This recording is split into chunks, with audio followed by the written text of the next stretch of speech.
Welcome to North Georgia Business RadioX. I'm your host, Bo Henderson, here with Dr. Bill Lampton. This is the show where we love to find out about the businesses, the organizations, and the people in our communities and what's going on with them. What is it that makes them tick? What are the things they're doing? And we have some great guests lined up today, Dr. Bill. Yes, we do. And, you know, Bo, I saw an unidentified flying object out there. It was sunshine. We haven't seen that in quite a while. I guess I've got some sunglasses somewhere in the house. I'll have to find them. But between the snow and the rain, the pond's full, the lake's full out there, it's kind of nice, actually.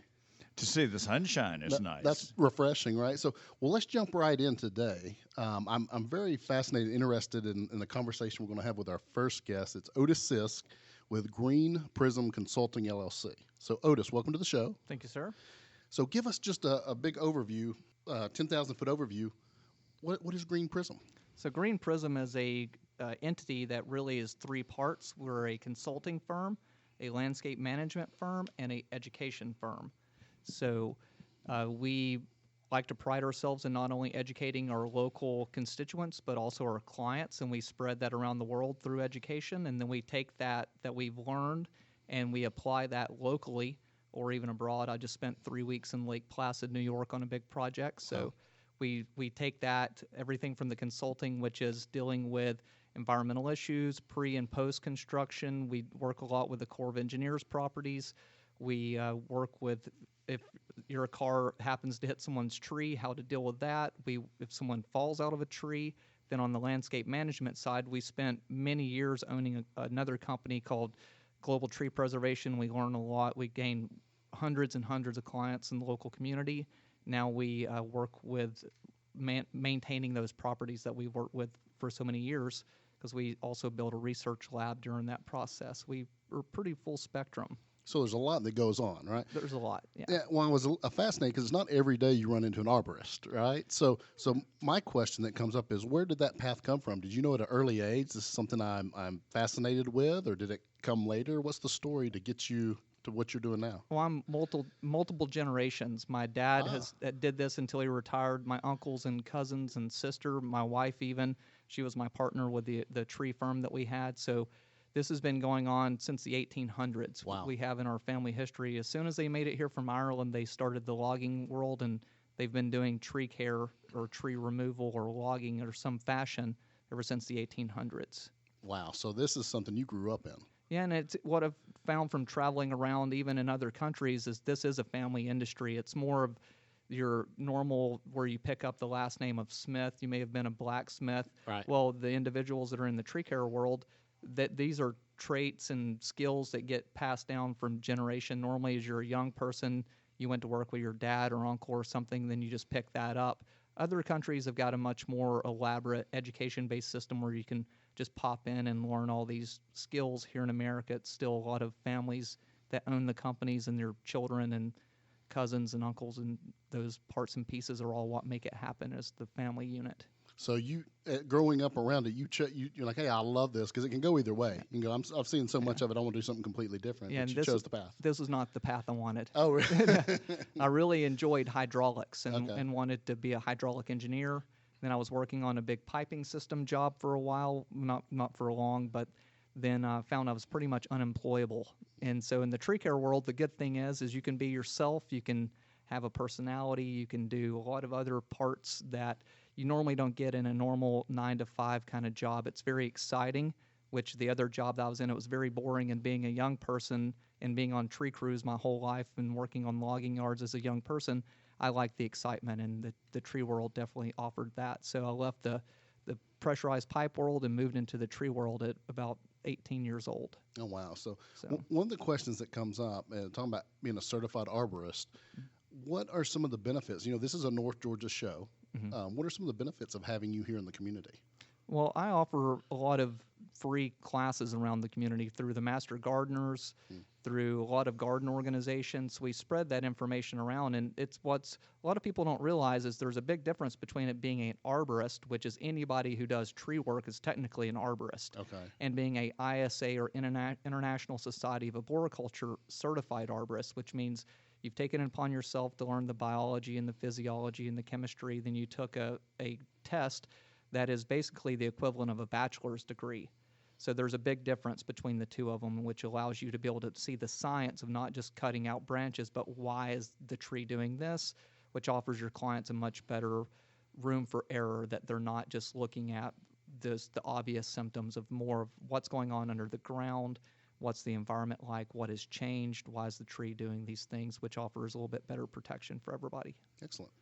One of the things that I think our North Georgia listeners need to realize, and your being here helps us think about it, is how blessed we are with all the trees we have. I lived in Kansas at one time, and I can tell you, I grew up in South Mississippi, where in my front lawn, we must have had 50 or 60 80-foot pine trees, and I thought the rest of the world was like that, but Kansas wasn't.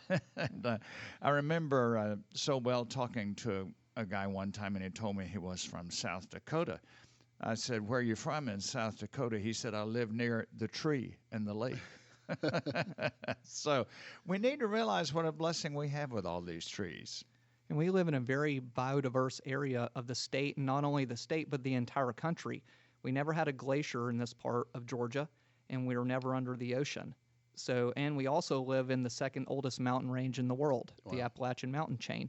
So having all those parts and pieces all combined together allowed for the perfect combination, and also the way the jet stream dips through Alabama, then through this area, we're in a Goldilocks zone. So we have a huge amount of species that you don't find anywhere else in the state, and we've got a lot of multi-story forests. We've got understory and overstory and a lot of biodiversity, from the ground plants to medium-sized to full-size plants. So this area really is extremely unusual for the rest of the state. Otis, we were talking at the outset about all the wet weather recently. That is a threat to tree owners, isn't it? It really is. So the big issue that we have as humans is we forget these timelines. Trees live hundreds of years potentially, and we forget seasonally that things change as well. So for us, what we've had over a couple seasons is really, really wet springs and really, really dry. We went over 91 days of 90-degree plus temperatures this past year. So it's this cocktail of fungal issues and then beetles. Fungal issues and beetles. I just got back. Had 6 phone calls already, 6 property visits of all conifers with fungal issues. A lot of Leyland cypress, which are not a very stable tree anyway, that were planted too close together with these wet conditions. Not only do you have the potential of root issues with them just falling out of the ground with heavy loads and snow loads and wind loads, but also you have all these what would be considered more of aesthetic issues, where you have rampant fungal issues all over the trees. Then they dry up in the summertime, so then they're already stressed, so then you get beetle issues. So it's this cocktail that's been going on for a couple seasons, because really the entire seasonal calendar sort of shifted a little bit. So it's really, really wet now. It should be wet in a month from now. So. And then when you throw a 40-mile-an-hour wind in on that too. Yeah, and then having trees, like we just got this wet, heavy snow. Even at my property, I had a tree break in half. And so these are well-maintained trees that just get pushed well beyond their mechanical thresholds, either through alluviated soil and high mile-per-hour winds. 40 miles per hour is technically where things, even in the best shape, start falling out of the ground. It's just too much force and friction, because roots, really, you have roots on both sides of the tree. It should be 360 degrees. Well, that's a perfect tree. In this urban world, you may have a very asymmetrical root system. You get a little bit of wind along with some water, so there's no friction in the soil. Then the roots pop right out of the ground. So that's been happening a lot, is full tree uprooting. One of the things that I was wondering, I'm thinking about our listeners listening. So I think the average person, maybe they love the trees, they appreciate the trees, but what are some things you would tell Otis, the average person, that maybe they need to know that they're just not thinking about, other than, hey, I've got trees on my property? Well, when you own a piece of property, you also own the land the property is sitting on. A lot of people invest in these mini McMansions, $500,000, and they don't invest in any landscape management budget. Trees require attention every 2 to 5 years in an urban environment. If you're in the woods, it's no big deal if things fall down. In the urban environment, you need to have someone looking at the trees annually if possible, if not every 2 years, to make sure that you're not seeing something. Unlike a human being where you can just give someone a pill sometimes and they're going to be all right, when you see something with a tree, it is not all right. It takes many years for a tree to put on new layers to cover up anything that's going on. That's the big issue, is trees do not heal themselves. They cover over last year's issues or this year's issues. So when they have a little beetle issue, it may not seem that big, but it could destroy the tree forever. So you're not going to get your 500 years out of that specimen oak. So if we haven't done it, we might really need to have a tree check every Absolutely, now and then. Just come out and check out the trees. Is that one of the services, or is that some of the kind of services you do? Yeah, we do that every day. That's a part of our normal client relations, is we're out looking at the trees. We like to be a part of the entire property, including the client. Really, when we take on a property, we take on the client as sort of like the secondary part of it. We want to be there. I've never sold work. What I like to do is resolve issues. Hopefully, we never have to have those conversations where we're actually going to perform something. That's my goal, is to work my way out of not doing anything. And by having the client understand how to deal with their property and understand what's going on, and they can call you as soon as they see something, a lot of times it's monetarily way easier. And then also for us, it's way easier to resolve any issues that are going on. Well, so as we go through this, I was wondering too, as you were just describing that last part, you get into issues with actually, I'm thinking roots, but also trees in your property. So you're talking about not managing the trees on your property, but you get into issues to help advise. How do we? Hey, here's a potential root problem going to hurt a foundation, or this might be a little too close to the house. How do we navigate or circumvent some of that stuff? Well, in general, pre-planting is always best. People plant these little trees. We got them. Oh, they look great. It's so small. They forget that genetically, you're not going to be able to stop that tree. If genetically it wants to be 40 inches diameter, it will be 40 inches diameter. It may just go slower. And if it's right next to your house, what they found is really roots don't damage nice foundations. What they do is they exploit foundations that are already cracked. So when you have these properties, older houses, bricks that crack, and same with septics, trees will exploit that. Then they create quite a few issues that could be major and catastrophic to plumbing systems, natural gas systems. So pre-planning is important. The other thing too is don't get too attached. It's just a tree. Right. If a tree is an issue, sometimes it's better just to remove the tree. We do preservation work, but sometimes that is the most logical way of dealing with the issue and a logical solution. Then you just replace it. It's better than having your house removed. Absolutely. And with the size of some of the trees that we have around, it's better to check them. And if there is an issue, just remove it. They did a tree survey 50 years ago, and they totally miscalculated how many trees are on the planet because they didn't take into consideration any of the Arctic trees. So we now know that with everybody trying to do these million tree planting projects, that's a great idea. We're not going to be able to plant trees to get rid of this carbon solution issue. So your one tree that you're removing because you're trying to be utopian could destroy your house or fall on your neighbor's house. Sometimes it's more logical to think about it as our human lifespan, not that, the tree can live another 100 years. An urban tree, if it lives 30 years, it's considered that it's done its job, and you can replace it without really any major concerns about it. Yeah, no, I see that need for pre-planning before you get started, but also it's a triage situation, right? Sometimes you got to cut it off if it's the best thing to do. What about other vocations? We were talking a little bit, it sounds like a lot of background there. Other vocations you're interested in besides the trees? Well, we do all kinds of things. We have a little music studio, and we hike, and I travel a lot. I was just in 3 weeks in Lake Placid, so it really keeps us busy. So for us, the tree world is sort of my life. I love it. It's not only a job for us, it's more of a passion. I built a research lab, so I spend a lot of time working with soils and trying to resolve soil issues and nutrient issues. So yeah, we have a lot of hobbies. Most of them are environmental based. Well, here's the question. Somebody listening saying, hey, this makes sense. I need the tree checkup. There's other issues I would like, or even if they want to have you speak and educate, because I think with this, again, it's very easy to say, hey, we have trees, but you have a whole science and this knowledge base to educate and help us do better and preserve. And so what's the best way people could is it go to a website, is it call to get in touch with any of these services again, or either just have you educate, because it sounds like that's something you enjoy doing too. Yeah, greenprismconsulting.com is our website. And we give a lot of classes through the Georgia Arborist Association, the Master Gardeners of Hall County, also lots of little garden clubs in this area, and we give classes a couple times a year with each one of those entities. So there's a lot of availability to receive education that's new and current and about what's going on here in Hall County, and then you can take that information and hopefully resolve those issues yourself. Then if not, you can always give us a call and we can come out and take a look and try to put together a plan.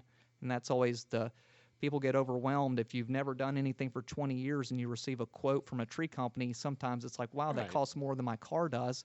Yeah, but you own 50 acres and you didn't do anything for 20 years. It's going to be expensive. We can help them develop a plan and chip away at that in small bites so it's not so difficult to swallow. Well, we've been listening to Odis Sisk with greenprismconsulting.com. Thanks so much for sharing what you do and the good things and the education you're doing in the community. Before we transition to our next guest, Odis, I do want to say one thing. I heard you're a pretty good climber. You got a brief bit you can tell us about that? Yeah, so I'm a fairly good climber. I won the state of Georgia's tree climbing championship 6 times in a row. I competed in the world championships 3 times. I won Florida. To go to the world championships, you have to win the southern chapter, which is where we actually live. The southern chapter is 9 states, so it's a big deal. Wow. So once I won that for the last time, the Georgia Arborist Association asked for me to become the organizer. And being a young business owner, I became the organizer, which is a horrible mistake. It's way easier just doing the competitions. But I was able to bring the tree climbing championship here to Gainesville. And so I brought it to Gainesville for 2 full years, which we pruned all the trees at the Martha Hope Cabin Park. I learned how all the licensing process works and insurance works. So it was really interesting to be on that side of it. Now I'm the head judge and head technician, so I help get all the events set up. I run all the events to make sure that they're safe. I help get all the sponsorship, and so I still work with the Georgia Arborist Association. And we have our competitions coming up on March 20th through 22nd in Pittard Park down in Watkinsville. That'd be fun to watch. So just to give us an idea, paint a picture, what are we looking at, like to climb a tree? Is it a time? Or everything is timed, but it's all preservation-based, so it's not like the steel timber sports where you see people climbing with spikes. That's what we use only for removals.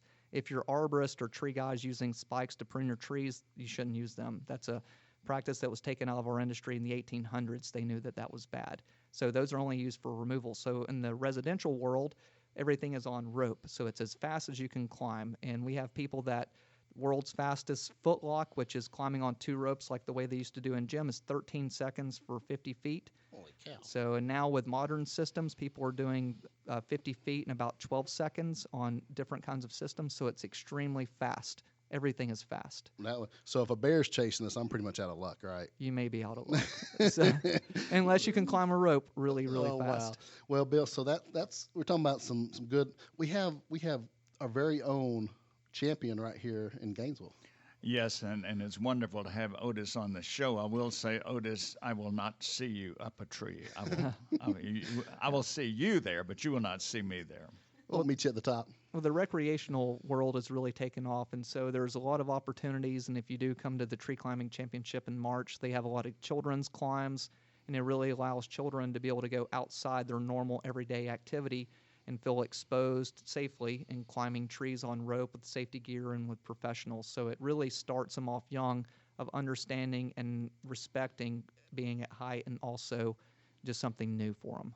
Well, we talked about tree work, preservation, our very own champion tree climber, but that tree climbing, that's some good physical activity, which is, I think that's a good transition to our next guest. Yes, it is, because we have with us Coach Rich Corbett, Gainesville High School track and cross country. Welcome, Coach. Thank you very much, guys.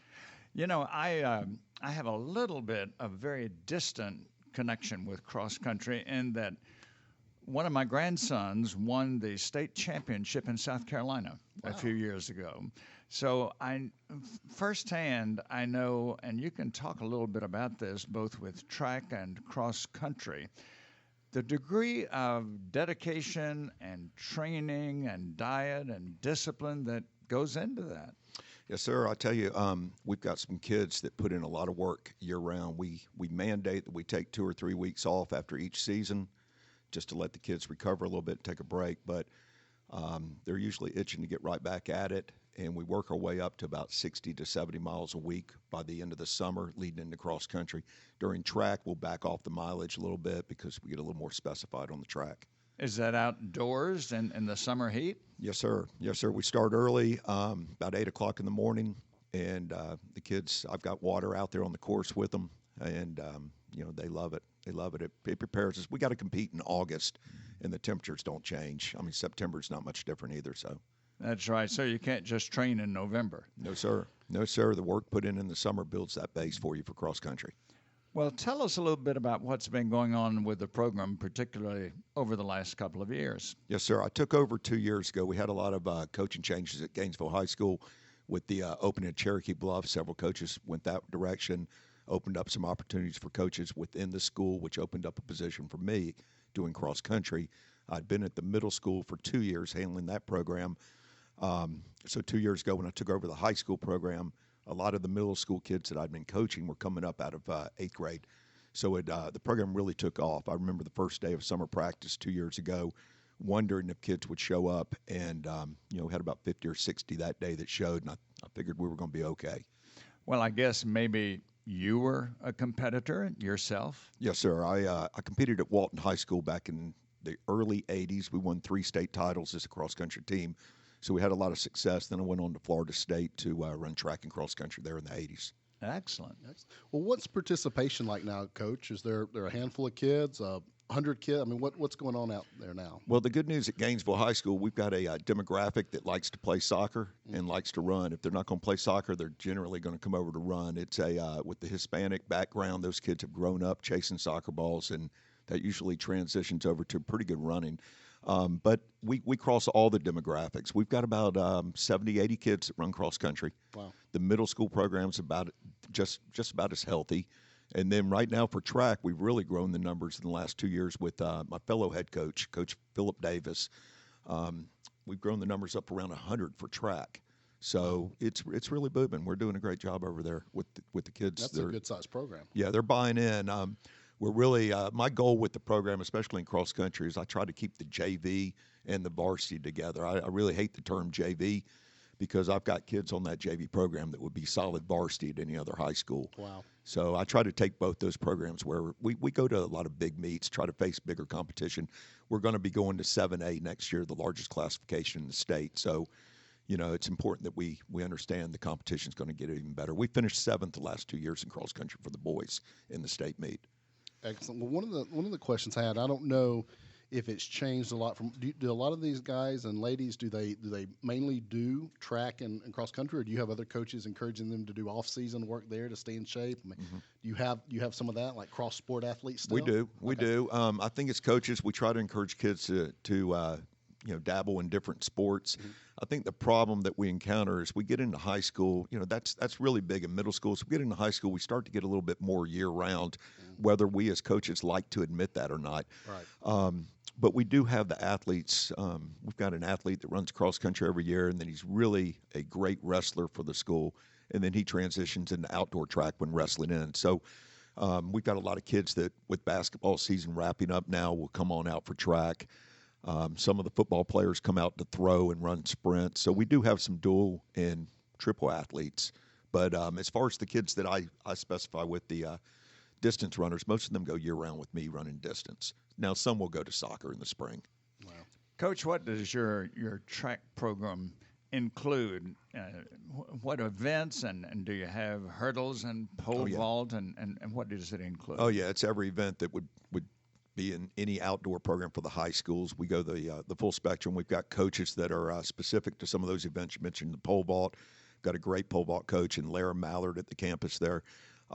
We've got, I guess, 4 or 5 main coaches. Then we've got a couple community coaches as well. So we've got a pretty big staff, which helps out with the kids that I mentioned. I mean, when you got about 100 kids, 35 or 40 might be distance runners, but the others need a little bit more specific coaching.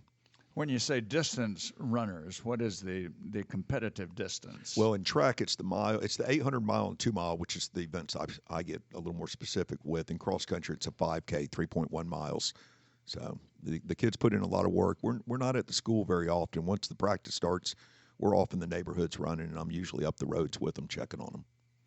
Well, one of the things, Coach, if the community listening, and we have a really nice organic reach of guests to the show, community listening that shares this, what would you want the community to know about the program? Is there anything that they need to know or could help with? Well, the great thing is I'm out in the community. I come across a lot of people that say, hey, I've seen your kids running down Green Street or coming through town, and I think that's important, the exposure that the kids get to get recognized. A lot of these kids kind of look at the high school sports, say, well, cross country's in the background. It's football, baseball, basketball, the traditional sports we all grew up on.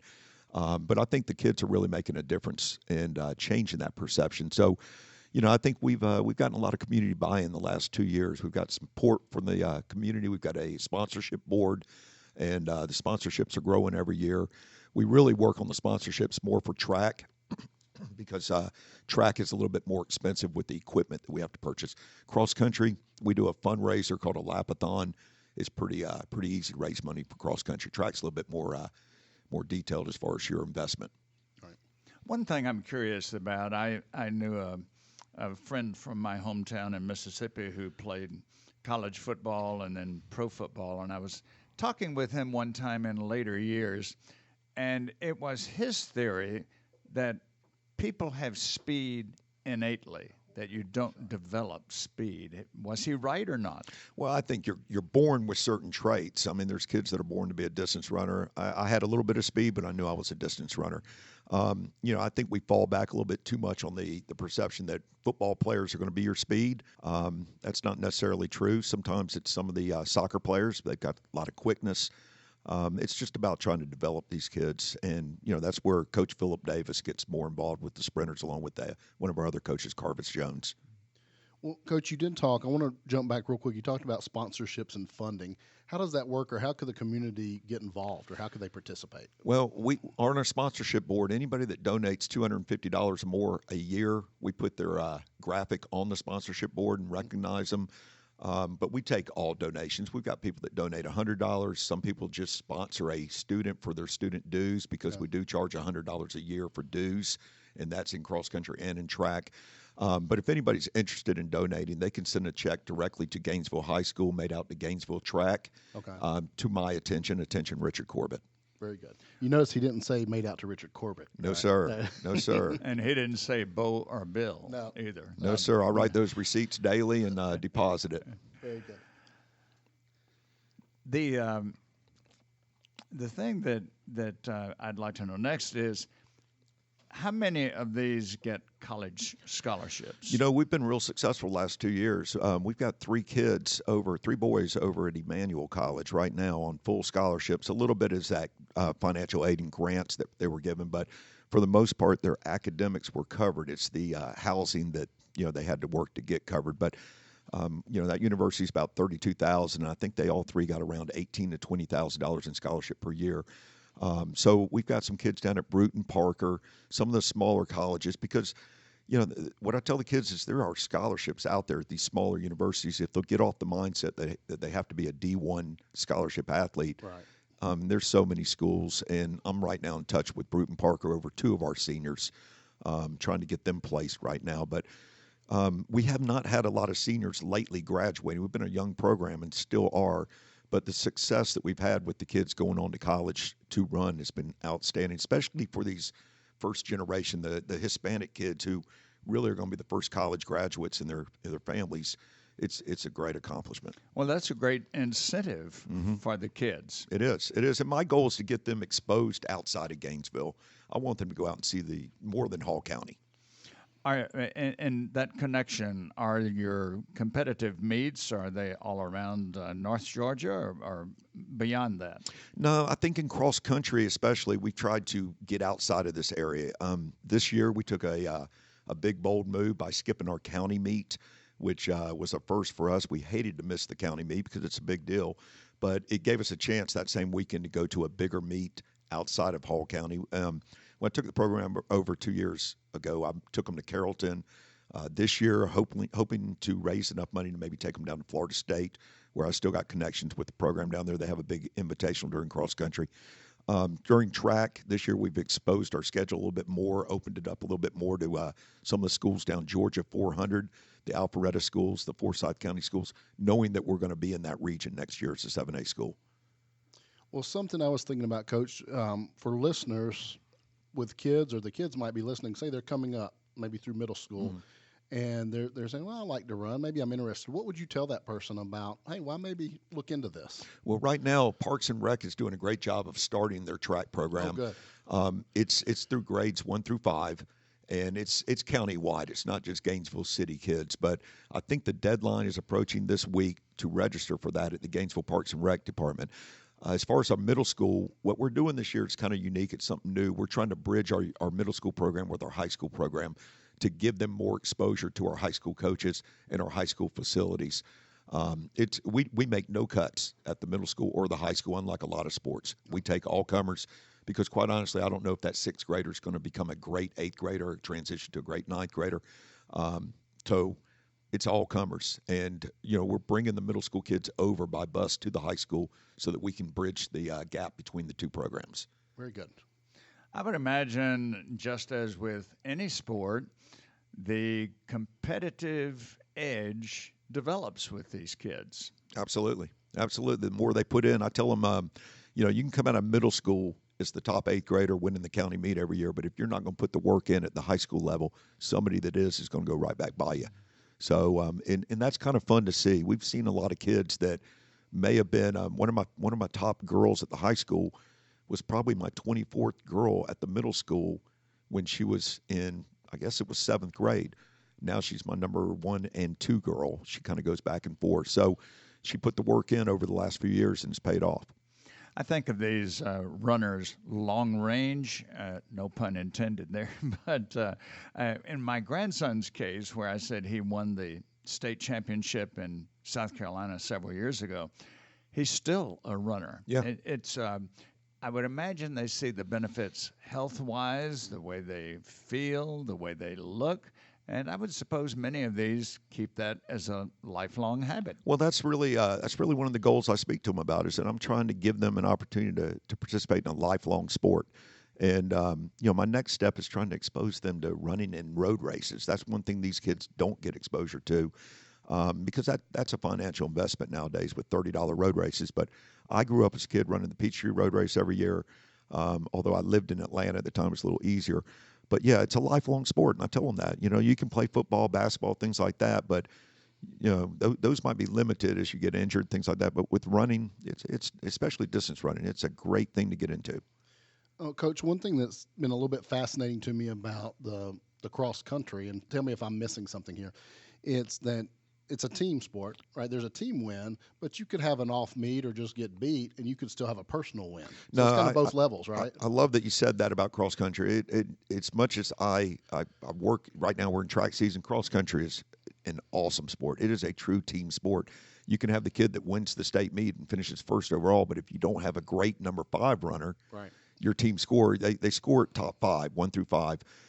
If you don't have a great front 5 running together as a team, you're just not going to have the top finishes in the state meet. I mean, we finished 7th the last 2 years, but we didn't have a kid in the top 10 on the boys' side. Okay. It was a true team effort. And the tighter that gap is from your first runner to your 5th runner, as far as seconds, the quicker you can get that number 5 runner across, the quicker your score stops. The better it's going to be. Yep. Well, so we've talked a little bit about we can sponsor. That's one way we can participate. Any other avenues or ways that does it come out to a track meet? I mean, what would you encourage anybody that says, hey, I'd like to look into this a little further? Well, unfortunately, at Gainesville right now, we're in the process of looking at building into the school through the eSPLOS program. If that goes through, we got to invest in the program, the facilities. Right now, we've got a great track. It's a 6-lane track. We do not have the stands to really host meets. Unfortunately, we have hosted some middle school meets over there and middle school cross country meets, but for the most part, that's one of the issues we have at Gainesville with our track is we have to travel. We have to get on the bus and go find meets. But as far as coming out to watch, Cherokee Bluff will be hosting the county meet, and I think that's towards the end of, I guess it's March, towards the end of March, last week, and that'll be a great opportunity to come out and see all the schools in the county because it's great. I mean, the competition in the county is outstanding. Very good. So, hey, something to look forward to in the future. Yes, hopefully. sir. Well, this last thing, and this is for coaches in general. I grew up with a lot of coaches, more so in football, but a special place in my heart for coaches because for these young people, they may not be a college athlete. They might not turn out to be the, top 5 or whatever, but sometimes having this outlet at a certain time in their life and these critical years can make all the difference in the world.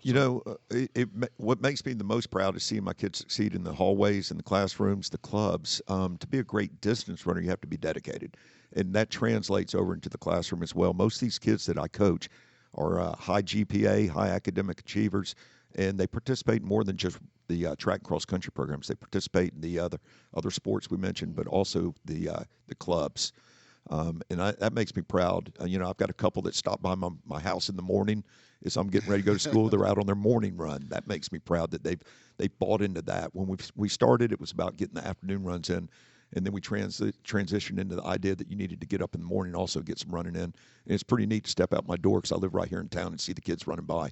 Hey, that's your product in motion. It's there. great. I like it. It's great. Well, Coach Rich Corbett, thanks so much for stopping in and giving us an update on what's going on with track and cross country at Gainesville High School. Thank you for your time. And again, Odis Sisk, thanks so much for sharing your work and what you do here in the community to help us. I appreciate you being a guest on North Georgia Business Radio.